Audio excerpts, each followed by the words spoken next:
तुमच्या पत्नी माहेरी गेलेल्या आहेत कारण त्यांना तुम्ही अपक्ष उमेदवार नको, तुम्ही पक्षाचं काम करावं अशी त्यांची मागणी आहे. काहीच तास शिल्लक आहे. इथून पुढे तुमची काय भूमिका असणार? माझी पत्नी आणि मी आम्ही निष्ठावान भाजपचे कार्यकर्ते होते. माझी ही लढाई आहे हे स्थानिक कार्यकर्त्यांकरता आहे.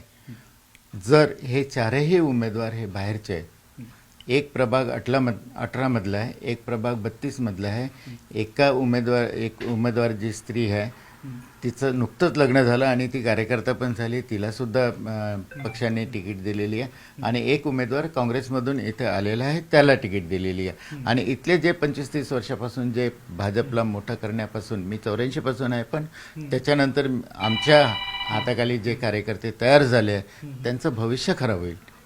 त्यांनी कशा भरोशावर इथे भाजपचं काम उभं करावं, मला त्यांचा विचार आहे. आणि याकरता त्यांच्याकरता 68 लोकांनी उमेदवारी मागितली होती. 68 पैकी ते नव्हते ज्यांनी उमेदवारी मागितली आणि ठामपणे उमेदवारी मागितली त्यांना उमेदवारी डावलून इतरांना उमेदवारी दिली. हा माझा रोष आहे आणि मी अपक्ष फॉर्म भरलेला आहे आणि मी परत घेणार नाही.